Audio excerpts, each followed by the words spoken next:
जय श्री कृष्ण। मनुष्य का जीवन तभी सफल होता है जब वह भगवान के नाम का स्मरण करता है। श्री कृष्ण केवल एक देवता नहीं बल्कि प्रेम, करुणा, सत्य और धर्म के प्रतीक हैं।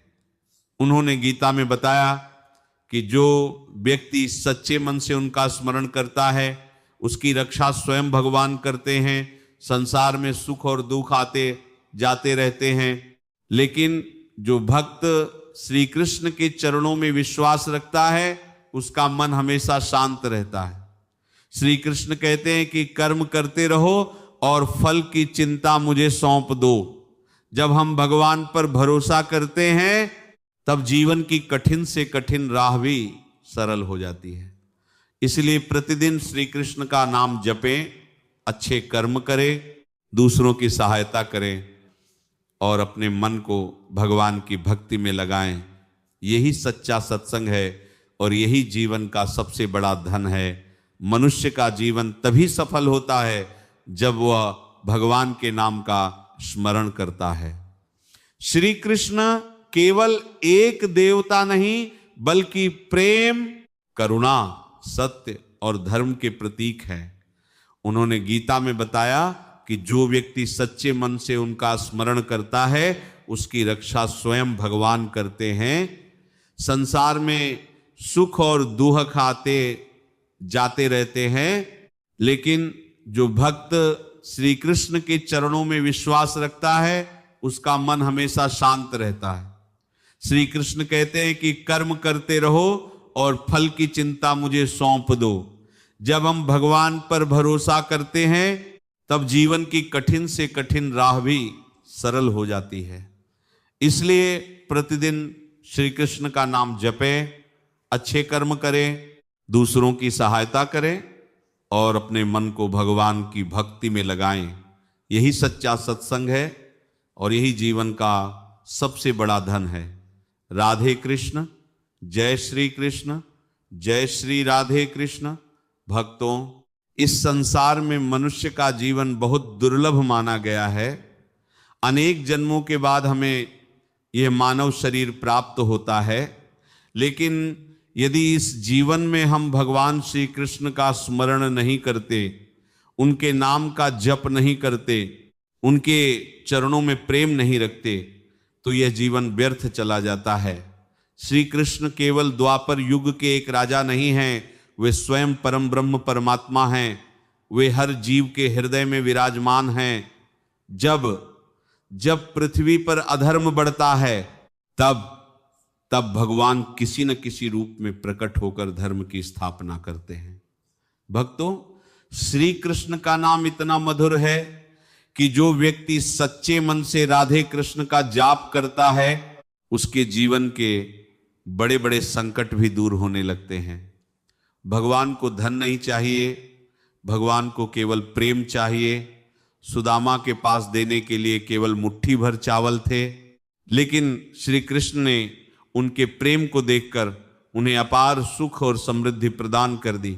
इससे हमें शिक्षा मिलती है कि भगवान बाहरी वस्तुओं को नहीं बल्कि हृदय की भावना को देखते हैं। एक समय की बात है जब माता यशोदा ने बाल कृष्ण को मक्खन चुराते हुए पकड़ लिया। उन्होंने कृष्ण को रस्सी से बांधने का प्रयास किया, लेकिन हर बार रस्सी 2 अंगुल छोटी पड़ जाती थी। अंत में जब माता यशोदा प्रेम और थकान से भर गई तब भगवान स्वयं बंधन में बंध गए। भक्तों, इसका अर्थ है कि भगवान शक्ति से नहीं प्रेम से बंधते हैं। जिस हृदय में सच्चा प्रेम और भक्ति होती है वहां स्वयं श्री कृष्ण निवास करते हैं। जय श्री राधे कृष्ण। भक्तों, पिछले सत्संग में हमने भगवान श्री कृष्ण की महिमा और भक्ति के महत्व को समझा। अब हम श्री कृष्ण के उन अमूल्य उपदेशों की चर्चा करेंगे जो उन्होंने मानव कल्याण के लिए दिए। भक्तों, महाभारत के युद्ध के समय अर्जुन अपने ही परिवार और गुरुओं को सामने देखकर विचलित हो गए। उनके हाथ से गांडीव धनुष छूट गया, मन में मोह और दुख भर गया। तब भगवान श्री कृष्ण ने अर्जुन को भगवत गीता का दिव्य ज्ञान दिया। श्री कृष्ण ने कहा, हे अर्जुन, यह शरीर नश्वर है लेकिन आत्मा अमर है। आत्मा को न कोई शस्त्र काट सकता है, न अग्नि जला सकती है, न जल भिगो सकता है और न वायु सुखा सकती है। भक्तों, हम जीवन में छोटी छोटी बातों पे दुखी हो जाते हैं, कभी धन की चिंता, कभी परिवार की चिंता, कभी भविष्य की चिंता। लेकिन श्री कृष्ण कहते हैं कि चिंता नहीं, चिंतन करो। चिंता मनुष्य को कमजोर बनाती है, जबकि भगवान का चिंतन मनुष्य को शक्तिशाली बनाता है। एक बार अर्जुन ने श्री कृष्ण से पूछा, प्रभु, मन बहुत चंचल है, इसे नियंत्रित करना अत्यंत कठिन है। तब श्री कृष्ण ने कहा, हे अर्जुन, अभ्यास और वैराग्य से मन को वश में किया जा सकता है। भक्तों, यही बात आज भी उतनी ही सत्य है। यदि हम प्रतिदिन कुछ समय भगवान के नाम का जाप करें, सत्संग सुने और अच्छे विचारों का अभ्यास करें, तो हमारा मन धीरे धीरे शांत होने लगेगा। भक्तों, संसार में हर व्यक्ति सफलता चाहता है, लेकिन श्री कृष्ण हमें कर्म योग का मार्ग सिखाते हैं। वे कहते हैं, तुम्हारा अधिकार केवल कर्म करने में है, फल पर नहीं। इसका अर्थ यह नहीं कि हमें लक्ष्य छोड़ देना चाहिए, बल्कि इसका अर्थ है कि हमें पूरी ईमानदारी और निष्ठा से अपना कर्तव्य करना चाहिए और परिणाम भगवान पर छोड़ देना चाहिए। जब किसान खेत में बीज बोता है तो वह पूरी मेहनत करता है, वह खेत जोतता है, पानी देता है, देखभाल करता है, लेकिन वर्षा होगी या नहीं ये उसके हाथ में नहीं है। उसी प्रकार मनुष्य को अपना कर्म करना चाहिए और फल की चिंता भगवान पर छोड़ देनी चाहिए। भक्तों, भगवान श्री कृष्ण ने मित्रता का भी अद्भुत उदाहरण प्रस्तुत किया। सुदामा और कृष्ण की मित्रता संसार में अमर है। सुदामा अत्यंत गरीब थे, लेकिन उनके हृदय में भगवान के प्रति अटूट प्रेम था। जब वे द्वारका पहुंचे तब भगवान श्री कृष्ण स्वयं दौड़कर अपने मित्र के स्वागत के लिए आए। उन्होंने सुदामा के चरण धोए और उन्हें अपने सिंहासन पर बैठाया। इस कथा से हमें शिक्षा मिलती है कि भगवान के लिए अमीर गरीब का कोई भेद नहीं है। भगवान केवल प्रेम देखते हैं। यदि हमारे हृदय में सच्ची श्रद्धा और भक्ति है तो भगवान हमारी पुकार अवश्य सुनते हैं। भक्तों, श्री कृष्ण कहते हैं कि क्रोध मनुष्य का सबसे बड़ा शत्रु है। क्रोध से बुद्धि नष्ट हो जाती है और बुद्धि नष्ट होने पर मनुष्य गलत निर्णय लेने लगता है। इसलिए जीवन में धैर्य और क्षमा को अपनाना चाहिए। जो व्यक्ति क्षमा करना सीख जाता है उसके जीवन में शांति का आगमन हो जाता है। आज के समय में लोग बाहरी सुखों के पीछे भाग रहे हैं, लेकिन वास्तविक सुख भीतर छिपा हुआ है। जब मनुष्य भगवान से जुड़ता है तब उसे वह आनंद प्राप्त होता है जो संसार की कोई वस्तु नहीं दे सकती। धन, पद और प्रतिष्ठा कुछ समय के लिए सुख दे सकते हैं, लेकिन स्थायी आनंद केवल भगवान की भक्ति से प्राप्त होता है। इसलिए भक्तों, प्रतिदिन श्री कृष्ण का नाम जपिए, अच्छे कर्म कीजिए, दूसरों की सहायता कीजिए और अपने जीवन को भगवान की सेवा में समर्पित कीजिए। जो व्यक्ति श्री कृष्ण को अपना सहारा बना लेता है उसका जीवन धन्य हो जाता है। पिछले सत्संग में हमने श्री कृष्ण के गीता ज्ञान, कर्मयोग और सुदामा चरित्र की महिमा सुनी। आज हम राधा कृष्ण के दिव्य प्रेम, गोवर्धन लीला और भक्तों पर भगवान की कृपा का वर्णन करेंगे। भक्तों, जब भी प्रेम की बात होती है तब सबसे पहले राधा और कृष्ण का नाम लिया जाता है। संसार का प्रेम स्वार्थ से भरा हो सकता है, लेकिन राधा कृष्ण का प्रेम पूर्ण रूप से निस्वार्थ और दिव्य है। राधा रानी ने कभी भगवान से धन, वैभव या सुख नहीं मांगा। उन्होंने केवल श्री कृष्ण के चरणों में प्रेम मांगा। यही कारण है कि आज भी भगवान का नाम लेने से पहले भक्त राधे राधे कहते हैं। वृंदावन की गलियों में जब श्री कृष्ण अपनी मधुर बांसुरी बजाते थे तब केवल मनुष्य ही नहीं, पशु पक्षी वृक्ष और नदियां भी उस मधुर स्वर में खो जाते थे।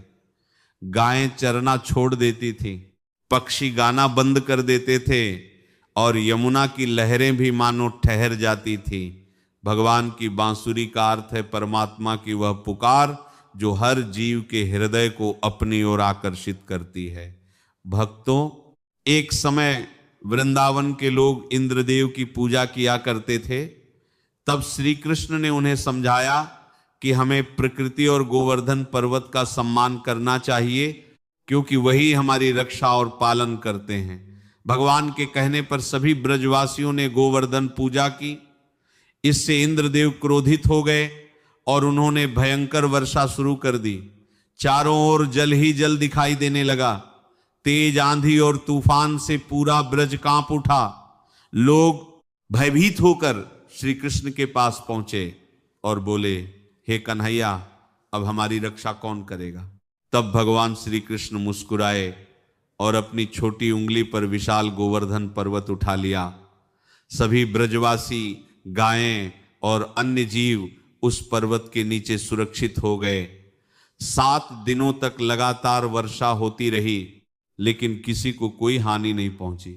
भक्तों, यह केवल एक चमत्कार नहीं था, इसका संदेश यह है कि जब भक्त सच्चे मन से भगवान की शरण में आता है, तब भगवान उसकी रक्षा अवश्य करते हैं। चाहे संकट कितना भी बड़ा क्यों न हो, भगवान अपने भक्त को अकेला नहीं छोड़ते। इंद्रदेव को जब अपनी भूल का एहसास हुआ, तब वे श्री कृष्ण के चरणों में आकर क्षमा मांगने लगे। भगवान ने उन्हें क्षमा कर दिया। इससे हमें शिक्षा मिलती है कि अहंकार मनुष्य का सबसे बड़ा शत्रु है। चाहे व्यक्ति कितना भी शक्तिशाली क्यों ना हो, उसे विनम्र बने रहना चाहिए। भक्तों, भगवान श्री कृष्ण की एक और विशेषता है कि वे अपने भक्तों का प्रेम कभी नहीं भूलते। द्रौपदी ने जब संकट में पुकारा, तब भगवान दौड़े चले आए। गजेंद्र ने जब पुकारा, तब भगवान ने उसकी रक्षा की।